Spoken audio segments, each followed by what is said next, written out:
O que você quer ser. Ouvir um som de gastronomia pode ser um sinal. E esse som de moda, hein? Pode ser um sinal. E o de tecnologia? Pode ser. No Senac, você pode ser tudo. Porque você aprende a sua futura profissão na prática. Fazendo. Senac, para ser o que você quer ser. Começa agora o Folha no Ar, primeira edição.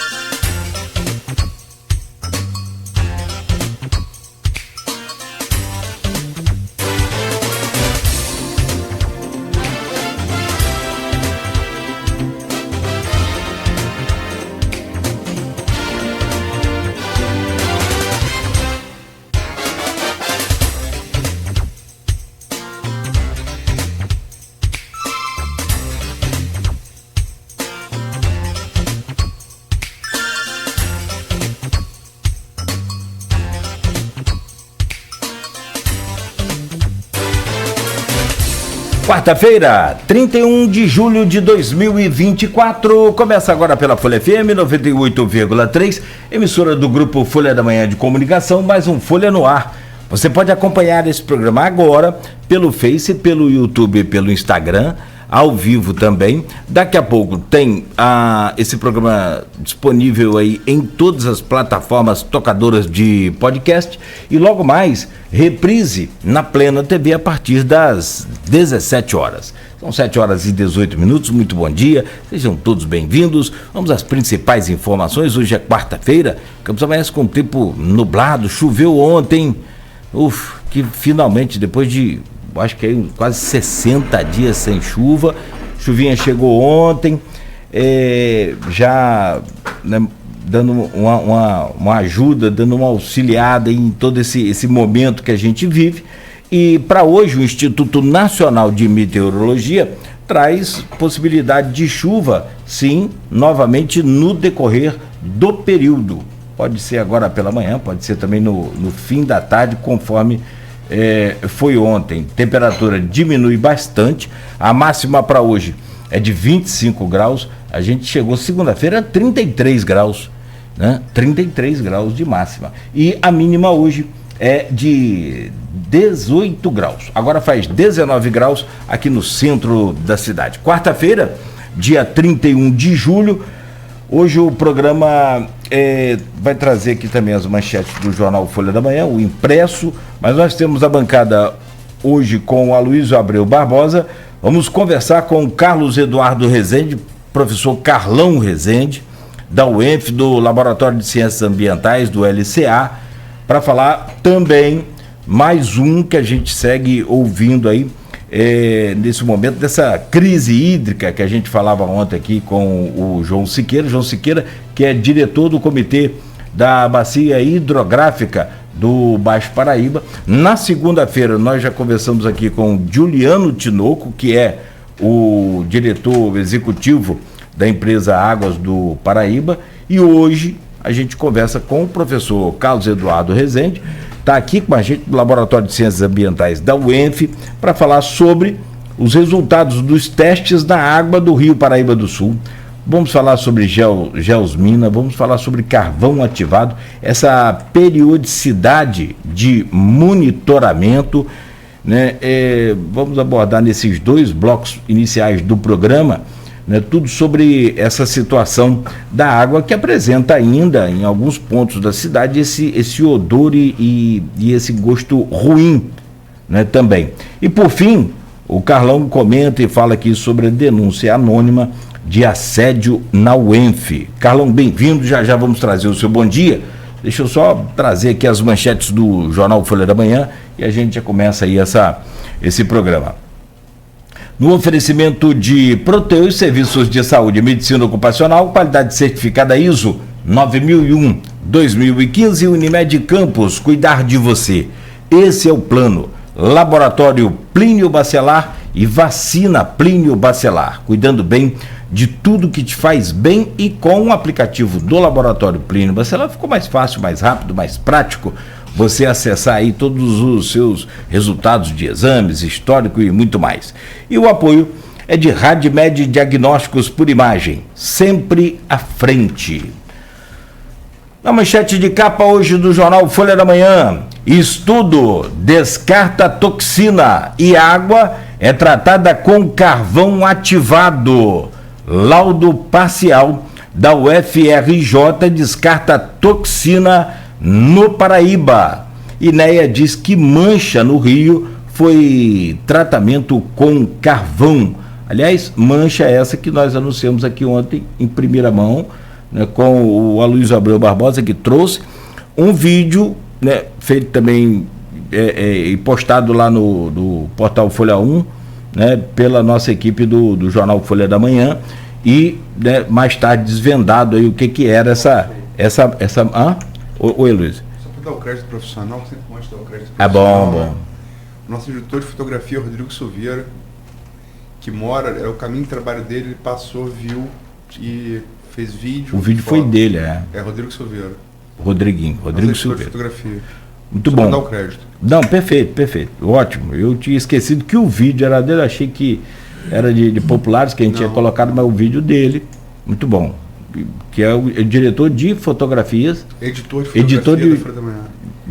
Excelente sacada dele, passou na hora certa, né, e deu o flagra. E mais tarde a gente foi descobrir pelo INEA, que diz que a mancha foi o tratamento com carvão, e a gente vai falar sobre isso agora. Embora também Carlão tenha sido acionado para fazer teste sobre a água ontem. E fez nova coleta também ontem. Aí eu não sei se foi a pedido do Ministério Público. Sim, foi a pedido também, do Ministério Público. Mais um pedido. Na realidade, o Ministério Público viu a matéria e acionou a gente.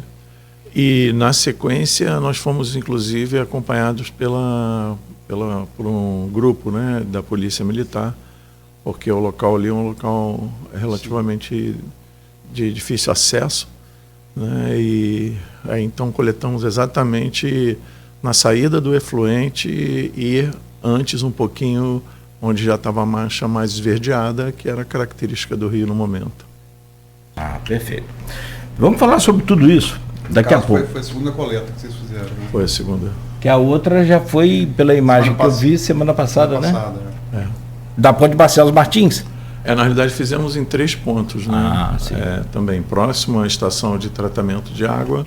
Fizemos na ponte no dia 24 e no dia 25.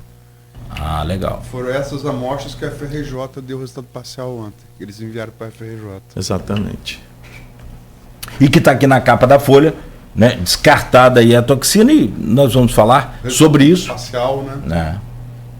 É o resultado parcial ainda vem um conclusivo, vem o fechamento, né? E a gente vai falar sobre tudo isso mais detalhadamente. Eu peço a você que continue ligado, continue acompanhando aqui, só terminar as manchetes aqui rapidamente do jornal, para a gente então ingressar nessa conversa aqui. Eu te interromper, só que você foi falando umas coisas, eu achei importante a gente complementar com os dados corretos, entendeu? Ah, sim, não, perfeito, não. Rio, com as ações, desculpa.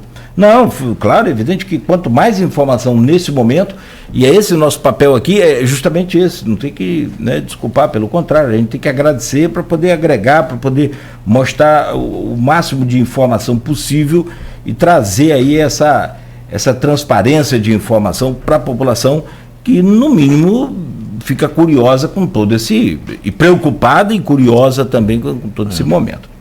Então, mais um instante só para a gente concluir aqui. Geosmina é recorrente em anos sem chuva, ou seja, não é só essa vez, já acontece, a gente vai falar também sobre isso. Estacionamento ocupa lugar de prédio antigo aqui no centro, Minerva, no espaço da antiga padaria, na Tenente Coronel Cardoso. Hoje funciona um estacionamento. Grupo invade estádio do Goitacás e troca cadeados. Conflito de gestão. Terceiro óbito por febre maculosa é confirmado em Campos. Após investigação, mais uma pessoa perde a vida aí por conta dessa febre maculosa, que é causada transmitida pelo carrapato estrelinha. Expectativa de alta nas vendas do Dia dos Pais. Comércio em Campos 2 idosos morrem em acidentes de trânsito, está aqui na capa da Folha. Campos tem novo saldo positivo de empregos. E para fechar, time de São Francisco contrata o goleiro Bruno, ex-Flamengo. Ele estreou pelo Amproab, está aqui na capa do jornal. Madeleine é primeira a registrar candidatura, Prefeitura de Campos. Coordenador do IFE, professor Leandro Godoy, morre vítima de infarto. Nossos profundos sentimentos, mais uma vez, aí aos familiares e amigos do professor Leandro. Essas são as manchetes do jornal Folha da Manhã, desde cedo já nas casas dos assinantes e também nas bancas aqui de Campos, inclusive lá na banca do Ramires. Toda quarta-feira eu encontro com ele, manda abraço lá para a banca do Ramires. Bom dia, na 28 de março, está acompanhando sempre a gente lá, não perde um programa. E a todos também nosso carinho. Meu caro professor Carlos Eduardo Rezende, professor do Laboratório de Ciências Ambientais da nossa UENF, bom dia, bem-vindo. Bom dia, Cláudio, bom dia aos ouvintes, agradeço aí mais uma vez o convite, estamos aí à disposição da bancada aí para que a gente possa conversar sobre um tema, vamos dizer assim, que é emergente, né, em vários aspectos, mas que deve ser tratado com muita atenção e cuidado. Perfeito, perfeito. Por isso estamos aqui nessa esteira de audiência, buscando aí as informações de fontes conhecedoras, né, de fontes responsáveis também, como foi o caso da segunda-feira. Ouvimos aqui o diretor da empresa Águas do Paraíba. Ontem, o João Siqueira, né, como eu disse, diretor do comitê da bacia hidrográfica do Baixo Paraíba também, falando sobre a gente, técnico, conhece, monitora esse rio também, acho que também é parceiro seu da UEF, professor com você lá na UEF. Ele é técnico no Centro de Ciências e Tecnologia Agropecuária e diretor aí do Comitê de Bacias. Né? Já tem trabalho com você também? Já? Na realidade, a gente não, quer dizer, eu coopero com ele na medida que eles demandam, né? Não há uma formalização entre o laboratório e o comitê, né? Mas em geral a gente tenta atender na medida do possível os pedidos, né, que chegam lá. Ah, legal. E hoje, naturalmente, você. Meu caro Aloysio Abreu Barbosa, bom dia, bem-vindo a essa bancada, sempre bom contar com você. Aloysio, bom dia. Bom dia, Nogueira, bom dia, Beto na técnica, bom dia, Carlão. Pode conversar um pouco nesses 3 próximos blocos, né? Como o Nogueira disse, é uma sequência. Segunda-feira, o diretor da concessionária, aqui no Folha no Ar. Ontem, a pessoa que está à frente da gestão, do manejo do Rio Paraíba, da bacia do Baixo Paraíba, que está aqui a gente está aqui perto da Foz, né? E hoje você que é o cientista da UENF, que foi chamado, acionado pelo Ministério Público, como falamos aqui, fez 2 testes na semana passada da água do Rio, cujo resultado parcial o FRJ deu ontem, felizmente, né, eliminando primeiro no resultado parcial a possibilidade da saxitoxina é um nome complicado, mas é só ver o nome toxina, né, saber que pela etimologia que não é uma coisa boa. E a gente tem, você já antes desse resultado parcial, você já falou na matéria da Folha do sábado, o que se tem até aqui, de fato, é a geosmina, né? Você foi copiado pelo Guilherme, que é biólogo do Projeto Piabanha, também falou a mesma coisa, e ontem aqui o diretor... Perdão. Então pode falar assim... Você ia falar alguma coisa. E diretor e agora titular do conselho, conseguiu ontem. Depois a gente coloca essa notícia aí, primeira mão. Não, eu ia falar do diretor da Água do Paraíba. Ah, tá, o diretor da Água do Paraíba. Não, perdão. Também falou a mesma coisa na segunda-feira. O João teve aqui e falou, e o João falou, até por ser... Eu acho que o João de todos é o que assim é dedicado ao Rio Paraíba, né? E ele falou que isso é recorrente, que não é uma coisa incomum, que todo ano que a gente tiver estiagem de 60 dias ou mais, sobretudo, mais até do que aqui, na parte mineira da Bacia do Paraíba, e aqui, como é o caso até ontem, eram 60 dias sem chuva nessas duas cabeceiras, a cabeceira mineira e a cabeceira nossa aqui, do Norte Noroeste Fluminense. Toda vez que isso aconteceu, o que acontece? O rio perde fluxo, ele perde vazão, ele se torna quase uma lagoa, né? Baixo, um verão, um inverno com cara de verão, muita incidência de sol, planta com sol se reproduz mais. E aí, quer dizer, alga é planta e a geosmina é o composto resultante disso. Como é que você descreveria esse périplo desde as reclamações que começaram na segunda-feira, né, sobre odor e gosto ruim da água, até o momento que a gente está hoje? Bom dia. Bom dia.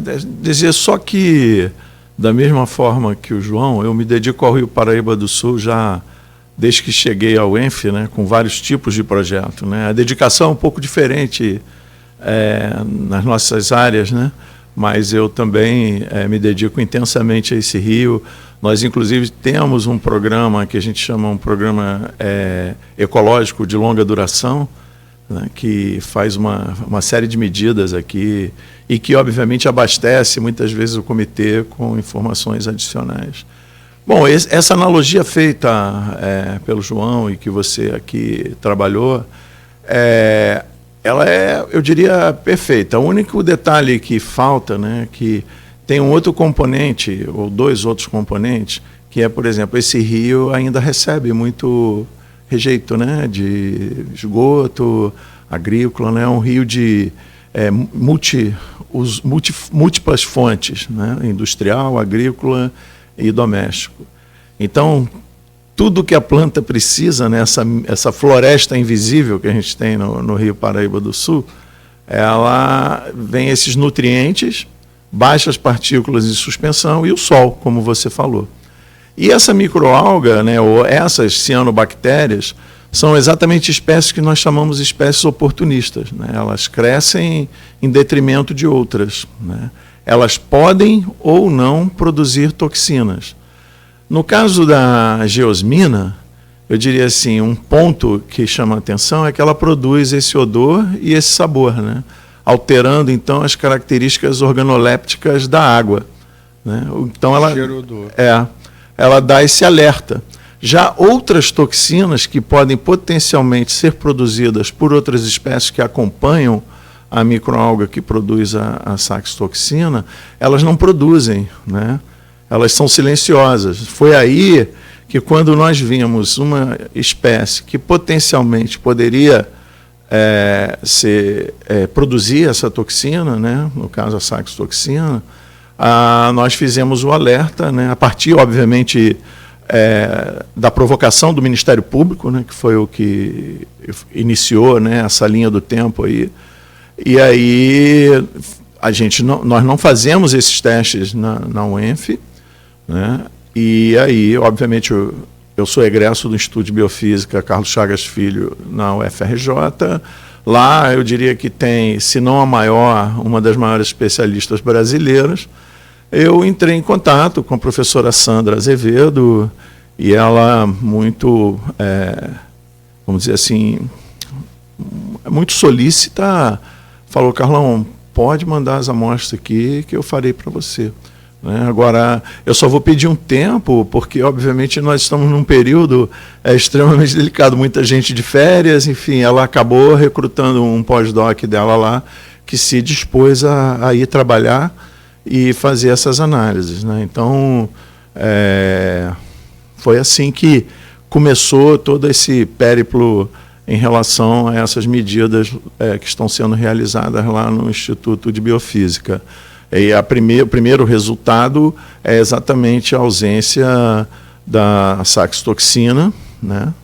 E ela ainda continua tratando a amostra para ver se existe traços também da microcistina, que é uma outra toxina também importante que pode produzir vários sintomas, como a diarreia, náuseas, enfim, várias outras coisas. Mas há alguma indicação de que possa existir? Bom, tinha espécie que poderia produzir. Né? Tinha uma espécie, tipo assim, a sacetoxina, eu pesquisei, é do molusco, né? É uma derivada, ela vem do molusco. Não, microalgas. O molusco pode concentrar e tem outros organismos que podem produzir também.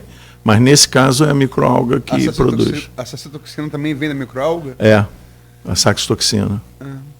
Eu dei uma olhada aqui no pai do Google. No seu Google e... tem fungo também. Na terra também você tem fungo que produz outros micro-organismos. É um universo invisível, né? E tem muita, o que a gente diria, sinalização química. Essas toxinas, inclusive, são produzidas, inclusive, como um mecanismo da espécie de se proteger e aumentar a competitividade dela dentro do ambiente, né? Então, é todo um mecanismo evolutivo, né? Extremamente complexo. Eu sei que você conhece o Leandro, né, de longa data, ele trabalha com a parte evolutiva muito maior, mas essa parte de sinalização química é um dos mecanismos evolutivos importantes. Inclusive, se fizer vamos dizer assim, uma pesquisa detalhada, né, alguns invertebrados, inclusive, se utilizam dessa sinalização química para também se aproveitar. Eu vi que, por exemplo, alguns mosquitos, quando sentem o cheiro da geosmina, eles se aproximam daquele ambiente ali também para se proliferar, né? Então, além de ser amigo do Leandro, aí, o Nogueira lembrou antes, eu fiz caça submarino durante muito tempo. E quando eu não usava roupa de proteção, sim, você pega o peixe, mata o peixe, põe na fieira. Sim. A fieira está em torno da sua cintura. Você vai nadando e vai batendo a dorsal dele, vai batendo nas suas costas. Todo animal de mar tem peçonha. Você sai dali todo inflamado. Qualquer animal, é a defesa do animal, né? Eles evoluíram dessa maneira. Por isso que muita gente, quando mergulha, ao invés de botar na cintura, bota uma boia e pendura na boia para não ter contato. Mas aí você pode ter o risco de chegar na boia. Alguém, né?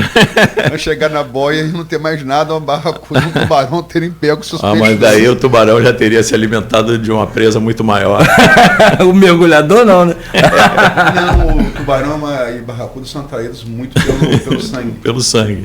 Barulho também? O batimento. O sangue. Mais pelo sangue. O sangue. Tá sangrando é um problema. Mas o movimento da água, aquele barulho? Também, mas o sangue. Ele pode sentir uma gota de sangue em 1 milhão de litros d'água. Então, Mas enfim, voltando aqui ao nosso canavial com Mandira Capi, a gente teve também, quer dizer, rapaz, que é uma quebra-língua do caramba, né? Sacitoxina foi descartada nesse exame parcial. Como você disse, tudo indica que você já tinha dito isso na matéria sexta-feira, geosmina. Só para eu não citei os nomes, né? O Guilherme Souza, que é o biólogo do Projeto Pinhabanha, e o Juliano Tinoco, é o diretor, né, executivo da Água do Paraíba, só para citar o nome de todo mundo. Sim. E a gente teve de novo um evento, que foi ontem, eu estava aqui entrevistando o João Siqueira, Rodrigo fez as fotos e me mandou. Eu falei, rapaz, de novo. E, particularmente, como eu acompanhei muito o caso da lixívia, da Cataguases, né? Isso. Eu cheguei a estar lá, foi a primeira equipe que chegou lá, fomos de helicóptero, com o Ministério Público, Polícia Federal e tudo. Sim. Me lembrou um pouco o aspecto da lixívia, né? Eu falei, que diabo será isso? Aí o INEA deu um parecer, uma nota, soltou uma nota, dizendo que foi justamente o carvão ativado usado para combater a geosmina no tratamento da água que teria causado aquilo. Como é que foi essa segunda etapa? Vocês chegaram lá ontem e viram o quê?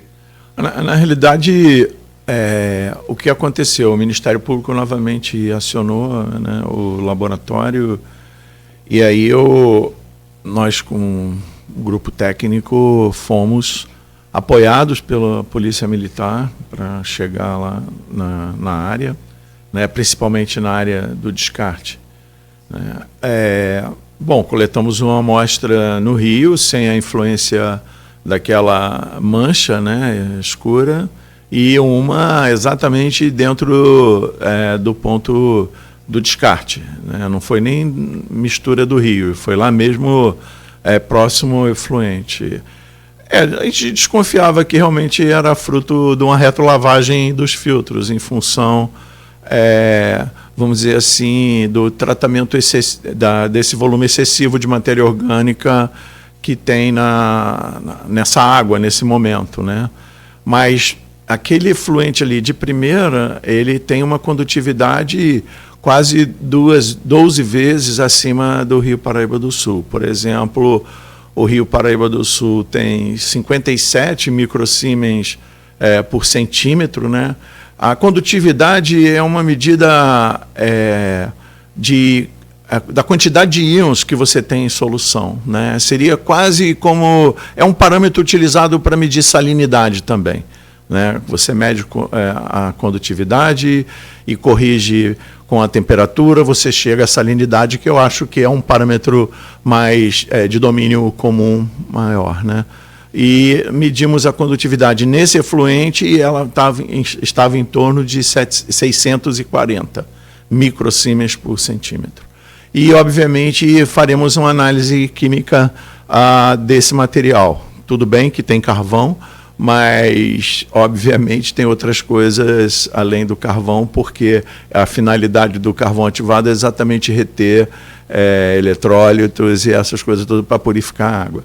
Mas essa é a medida correta de realmente se tirar o sabor e o odor da água, né? Estudos mostram que o carvão ativado é realmente o melhor caminho.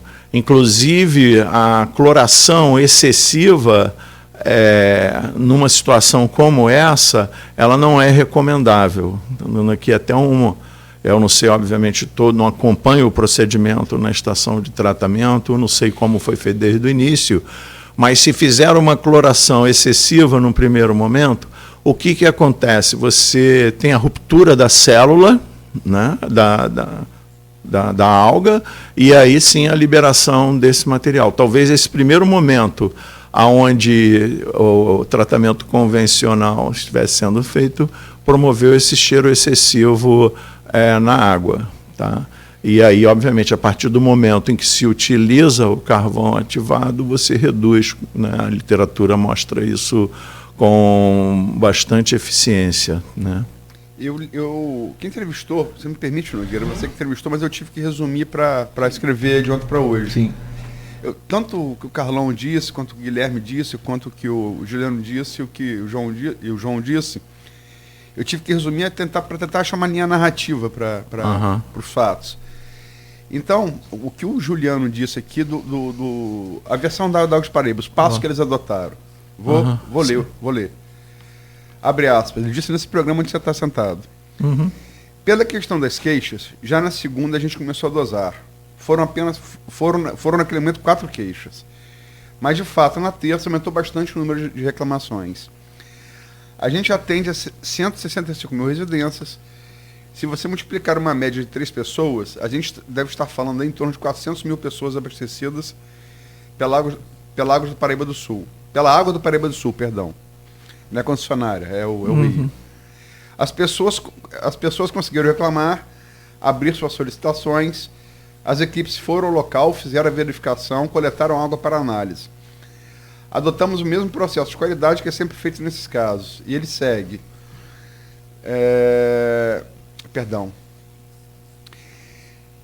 Essa foi a segunda parte. A primeira parte que ele fala. Respondendo a pergunta mais importante, a água está própria para o consumo. A gente vem afirmando isso desde terça, apesar das notas serem acrescidas de novas informações. Com novos laudos, a informação é de que a água está própria para consumo. As reclamações começaram na segunda e começamos a dosar o carvão ativado, ainda sem nenhuma análise confirmava a presença das algas de osmina. Então, os passos, a narrativa A cronologia é essa. Segunda começa a reclamação, eles já na segunda, segundo ele disse, eles começam a aumentar o carvão. Na terça, as reclamações crescem muito e eles reforçam esse tratamento. Bom, eu acho que o parâmetro organoléptico ele está fora. Né? Com o aumento do odor e o sabor, isso já coloca a água num outro padrão. Uma coisa é dizer que ela pode ser consumida porque a geosmina ela não tem qualquer evidência de comprometimento à saúde humana. Outra é dizer que ela está dentro do padrão. Né? Você pode consumir a água, mas você vai ter que superar a questão do mau sabor e do mau cheiro. Né? Isso tem que estar claro para todo mundo. Né?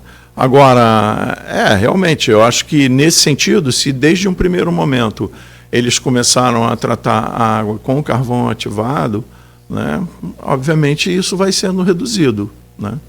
Agora, isso obviamente não implica dizer que maiores cuidados têm que ser tomados. Né? Eu estava até aqui aguardando o início, né, e lembrei de um fenômeno que aconteceu na década de 1960. Não sei se você se recorda, mas em meados da década de 1990, né, aconteceu aliás, o primeiro grande problema na área de saúde a partir dessas toxinas presentes em água, né, a partir da proliferação de microalgas. Né, foi em Caruaru, né, em Pernambuco. Né. Lá, o Nordeste tem muitos açudes. Esses açudes são usados para crescimento de peixe, né, aquacultura, e também jogam esgotos como jogam aqui no Rio. Tá? Então tem um processo que a gente chama de eutrofização. O que é a eutrofização? É exatamente isso que aconteceu no Rio Paraíba do Sul. É um crescimento excessivo de microalgas que promove alterações substanciais nas características da água. Né?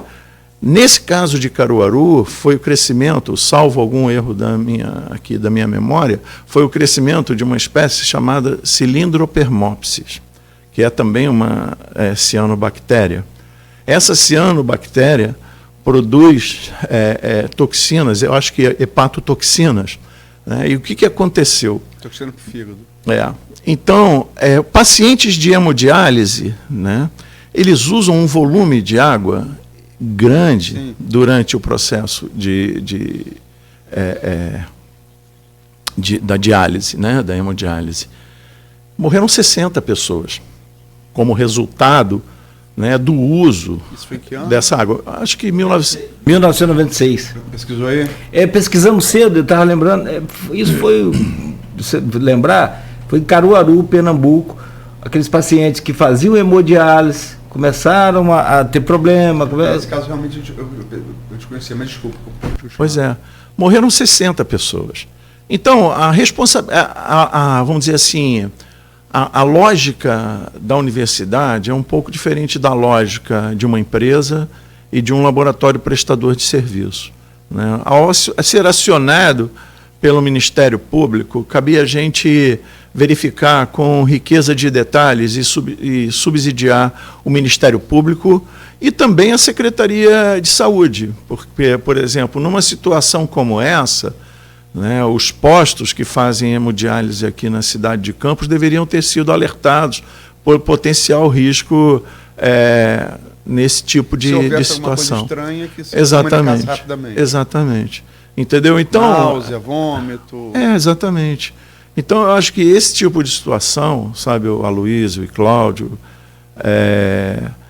e Beto, né, eu acho que cabe a gente mesmo alertar, porque a nossa instituição não cabe o monitoramento ambiental. O monitoramento ambiental ele deve ser feito por órgãos de governo, né, seja municipal, estadual ou federal. O Rio Paraíba do Sul é um rio federalizado, né? Tem os seus comitês. Deixa eu entrar nisso, porque isso foi muito discutido. Né? Uhum. Quem caberia monitorar o Rio? De início, quando o programa começou, eu falo pelo grupo de WhatsApp do programa do blog. Como é que tem tanta universidade aqui em Campos e ninguém monitora isso? Aí, quer dizer, Águas Paraíba, né, que é a empresa concessionária. O INEA atuou, ontem, por exemplo, o INEA atuou rapidamente, há que se destacar isso, né, de imediato, assim como vocês se expuseram. Mas o Juliano aqui disse que a responsabilidade pelo monitoramento, que a GENI é o INEA, mas não é o INEA, teria que ser a ANA, que como é um rio federal que corre em 3 estados, nasce São Paulo, passa por Minas e deságua aqui, teria que ser a ANA, né? Na realidade, o que eu vejo, né? Se nós tivéssemos a questão ambiental no país, ela brota na década de 80. Para ser um pouco preciso, com desvio padrão aí de 1 ou 2 anos, né? O Sistema Nacional de Meio Ambiente, chamado CISNAMA, ele previa uma articulação entre federal, estadual e municipal. No entanto, vamos dizer assim, com essa, ao longo de todo esse processo, né, passado aí várias décadas, né, nós tivemos algumas alterações. Tanto é que hoje licenciamentos são concedidos até pelas prefeituras, né? Acredito eu que pela União não ter muitas condições, entre aspas, tá?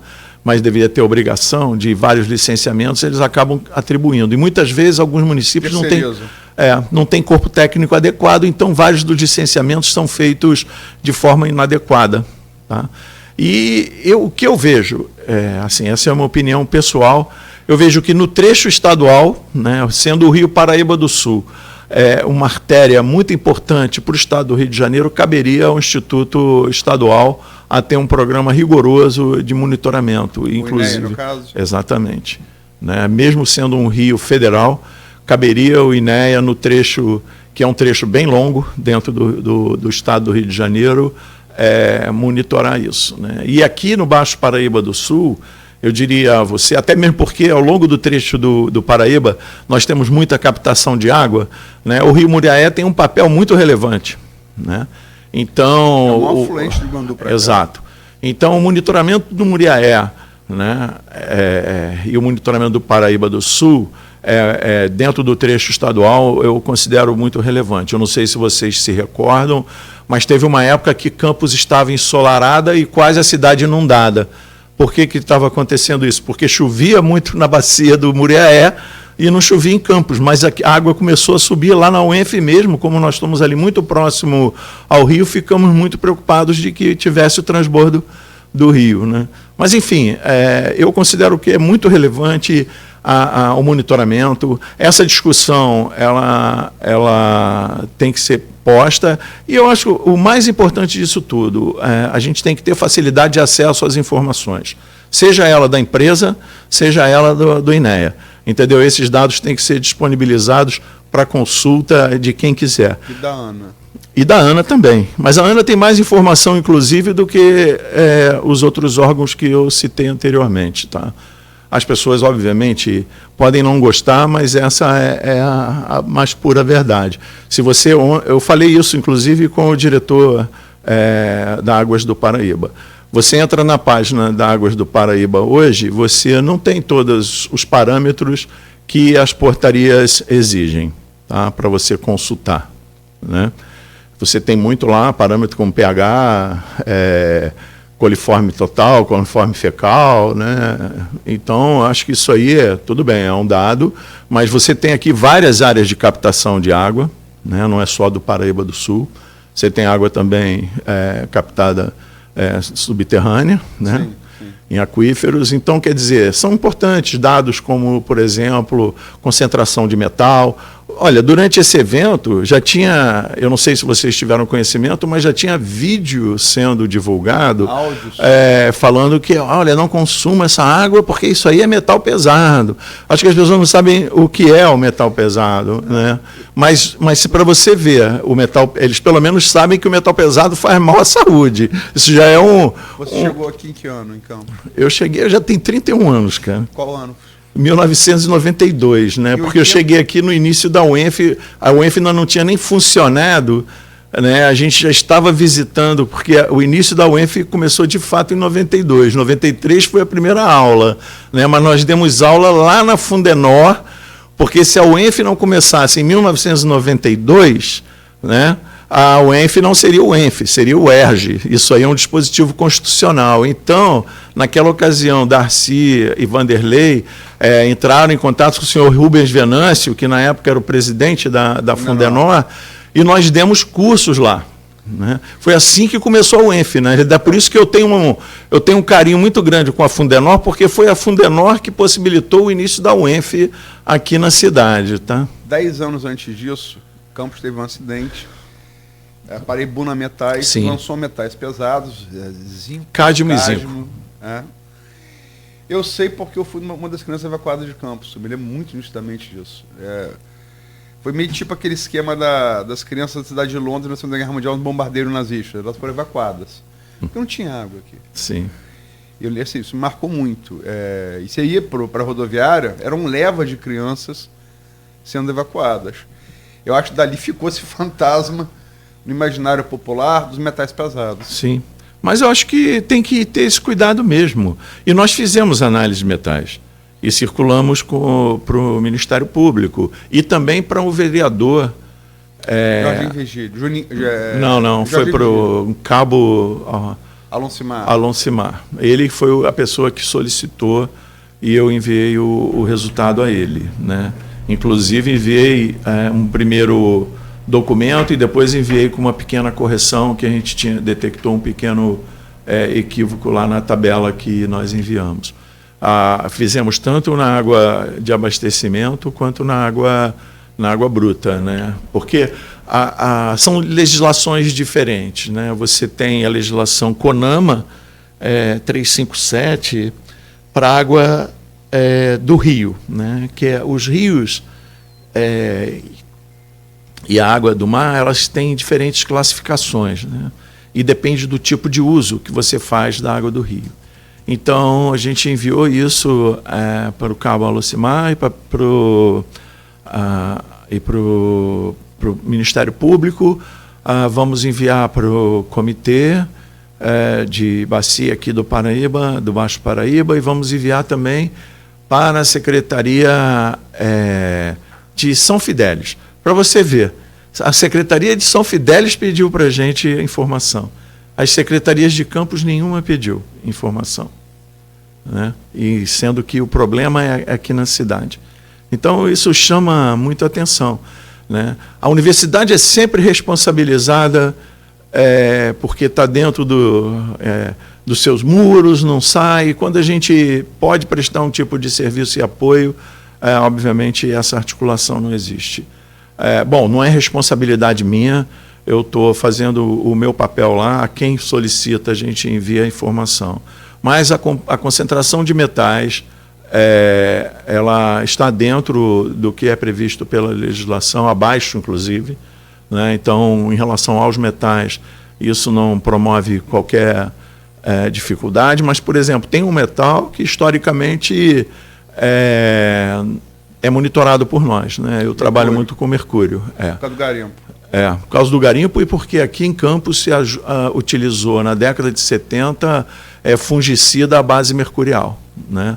Então, a gente monitora isso e tem publicado muitos artigos sobre esse tema. Mas poderia ter ficado com residual dos anos 70 até hoje? Não, ela está circulando, né?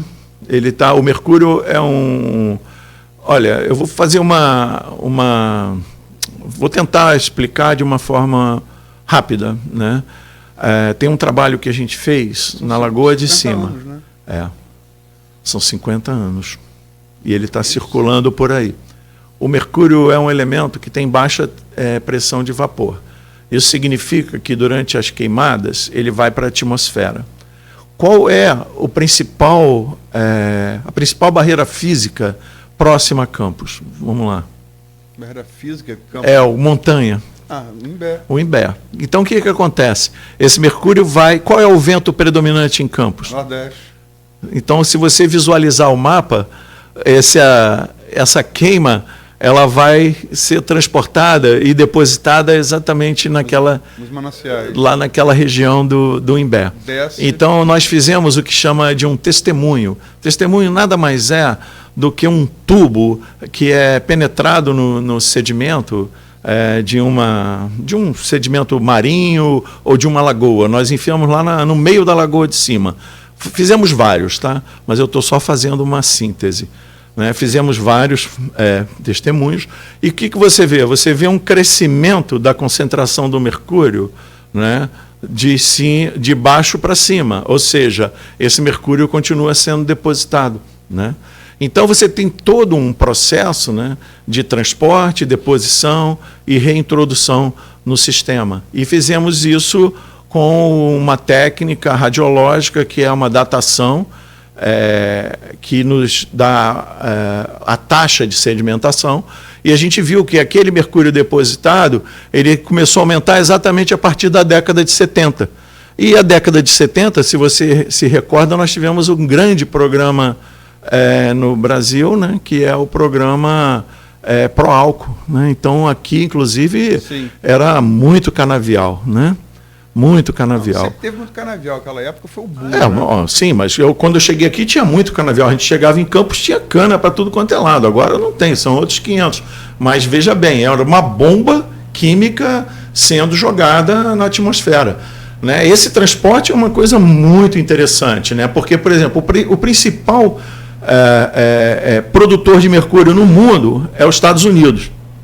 Mas o principal usuário é a Ásia. Né? Aí você diz, se tem uma coisa que é distribuída democraticamente ao torno do globo, é o mercúrio. Ele é um poluente global. Né? Mas no caso de Campos, ele não oferece isso que a população oferece? Tem que ser monitorado. Né? Eu vou te falar uma coisa. Nas medições que vocês fazem, não oferece, né? Não, mas tem peixes que se você comer regularmente, você tem que ter atenção. Por exemplo... Eu falo por esse uso dos pesticidas nos anos 70. Logicamente que garimpo usar hoje, lógico que vai. Sim, mas porque o mercúrio, Aloysio, é um elemento que se chama, ele é biomagnificado, né? E uma vez ele biomagnificado, ele aumenta ao longo da cadeia alimentar. Né? Então, por exemplo, tubarão, quem gosta de cação, tem que estar atento, né? Porque realmente é onde...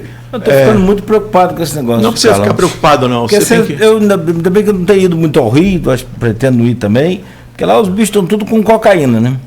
Ah, sim. É sério, a gente brinca e tudo, mas tem espécie de peixe também. E tubarão tendo, o cação que é um...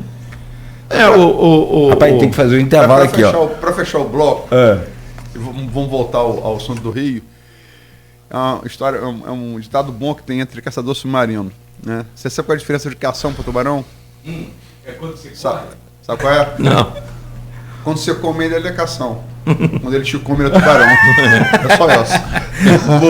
Boa. Quer fazer algum encerramento aí, Carlão? Não, só para fechar. Acho que é importante as pessoas terem conhecimento de que nós temos um acordo, né, de Minamata que tem como finalidade exatamente a questão do mercúrio, né? Exatamente pelo mercúrio ser um poluente global, né? Nós não estamos isentos de qualquer tipo de coisa. E o garimpo no Rio Paraíba do Sul, ele continua de forma clandestina, tanto no Muriaé quanto em Itaucara, em vários lugares.